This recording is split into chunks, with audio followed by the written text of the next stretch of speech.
Guys ఇవాళ మీకు Python అనేది ఎలా ఇన్స్టాల్ చేసుకోవాలో చూపిస్తాను. సో పైథాన్ చాలామంది ఏం చేస్తారంటే బిగినర్స్ ఎక్స్‌ప్రెస్ ఇన్‌స్టాల్ అని చేస్తారు. సో దాని మూలన Python overall system accessibility problem అవుతుంది. సో మీరు క్రోమ్‌లోకి వెళ్ళేసి పైథాన్ అని కొట్టండి.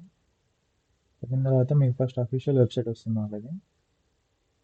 వచ్చిన తర్వాత ఇక్కడ చూడండి డౌన్లోడ్స్‌లోకి వెళ్తే వాళ్ళ లేటెస్ట్ వెర్షన్ అనేది ఇక్కడ ఉంటుంది. 3.12 అనేది లేటెస్ట్ వెర్షన్. మీకైనా డిఫరెంట్ వెర్షన్స్ కావాలనుకుంటే ఇక్కడ నుంచి డౌన్లోడ్ చేసుకోవచ్చు. సో మీ యూజ్ బట్టి మీ వర్షన్స్ డౌన్లోడ్ చేసుకోండి. సో ఇక్కడ డౌన్లోడ్ పైన క్లిక్ చేస్తే మీకు డైరెక్ట్ 64 డౌన్లోడ్ అవుతుంది. ఒకవేళ మీది వేరే వర్షన్ అయి ఉంటే 32 బిట్ అలా ఇన్ జనరల్ మీరు ఇక్కడ విండోస్ అనే ఇక్కడ చూడండి బ్యాక్ సైడ్ ఇక్కడ విండోస్ అని ఉంటుంది స్పెసిఫిక్గా. ఇక్కడికి వచ్చేసి 32 బిట్ ఉంటుంది. సో 32 బిట్ ఇక్కడ నుంచి మీరు డౌన్లోడ్ చేసుకోండి. ఇదేమో స్టేబుల్ వర్షన్, ఇదేమో ప్రీ రిలీజ్ వర్షన్. సో ఎప్పుడైనా స్టేబుల్ వర్షన్ మీరు ఇన్స్టాల్ చేసుకోండి. ప్రీ రిలీజ్ అంత స్టెబిలిటీగా ఉండదు. సో మీరు ఇక్కడ మీరు డౌన్లోడ్ చేసిన దాంట్లోకి వెళ్తే సో ఇక్కడ చూడండి బేసికలీ ఇన్స్టాల్ అని కొడితే మీకు ఈ రెండు ఆప్షన్స్ మిస్ అవుతాయి. సో ఈ కంపల్సరీ క్లిక్ చేసుకుని కస్టమ్ ఇన్స్టలేషన్ మీద కొట్టండి. ఇవన్నీ టిక్ అయ్యేలాగా చూడండి. నెక్స్ట్ వస్తే ఇది ఫర్ ఆల్ యూజర్స్ అంటే బేసికలీ ఒక సిస్టంలో కానీ ఒక సర్వర్స్లో కానీ మల్టిపుల్ యూజర్స్ ఉంటారు. అదేమవుతుందంటే ఓన్లీ అడ్మిన్స్ మాత్రమే ఇస్తుంది. ఒకవేళ ఈ టిక్ లేకపోతే, టిక్ ఉంటేనేమో మల్టిపుల్ యూజర్స్కి ఇస్తుంది. ఇదేమన్నా స్టాండర్డ్ లైబ్రరీస్ డీబగ్గింగ్ టూల్స్ అలా ఉంటే విఎస్కి సపోర్ట్ కావాలంటే ఈ టిక్ చేయండి. నేను టిక్ చేస్తున్నాను. నెక్స్ట్ వచ్చేసి ఇన్స్టలేషన్ లొకేషన్ అడుగుతుంది. సో బేసికలీ ఇంత లెంతీ ఇన్స్టలేషన్ లొకేషన్లో పెట్టద్దు, మీకు యాక్సెస్ చేయడానికి ప్రాబ్లం అవుతుంది. సో నేను ఇక్కడ డాక్యుమెంట్స్లోకి వెళ్ళేసి న్యూ ఫోల్డర్ పైథాన్ అని పెడుతున్నా. క్లిక్ చేయండి. సో మీకు ఇక్కడ పాత్ అనేది చేంజ్ అవుతుంది. ఇన్స్టాల్ చేయండి. పాపప్ వచ్చిన తర్వాత అలా వేస్తాను ఒక మొక్కని. సో బేసికలీ మీ సిస్టమ్ పర్ఫార్మెన్స్ బట్టి ఇది ఇన్స్టలేషన్ జరుగుతుంది.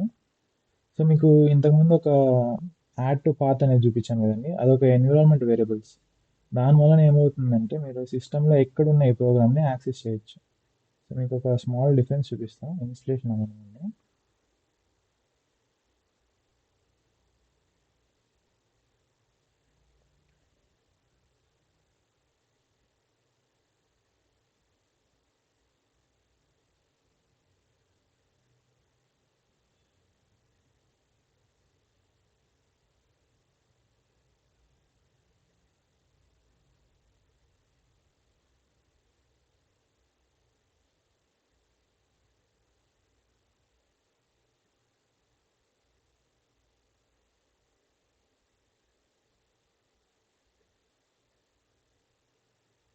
ఓకే, ఇన్స్టలేషన్ అనేది అయిందండి.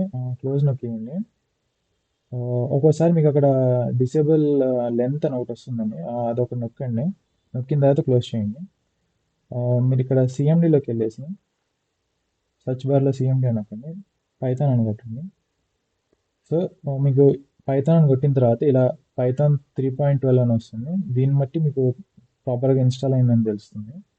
నెక్స్ట్ మీకు ఒకటి యాడ్ టు సిస్టమ్ వేరియబుల్స్ అని చూపించాను కదండి. సో మీకు ఒక డిఫరెన్స్ చూపిస్తాను కదండి. నేను ఆల్రెడీ పైథాన్ ఇన్స్టాల్ చేయకముందు నేను తీసింది ఇది. సో ఎన్విరాన్మెంట్ వేరియబుల్స్లో చూస్తే పాత్ ఇక్కడ చూడండి, user Nitin app data local Microsoft అని ఉంది. సో పైథాన్ ఇన్స్టాల్ చేయకముందు ఇదండి. సో పైథాన్ ఇన్స్టాల్ చేసిన తర్వాత మీకు డిఫరెన్స్ చూపిస్తాను చూడండి. మైపీసీలోకి వెళ్ళేసి ప్రాపర్టీస్ నొక్కండి.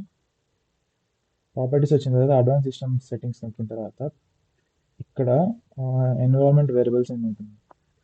నొక్కిన తర్వాత ఇక్కడ చూడండి పాత్లోకి C user Nitin one drive documents python అని ఇక్కడ ఉంది.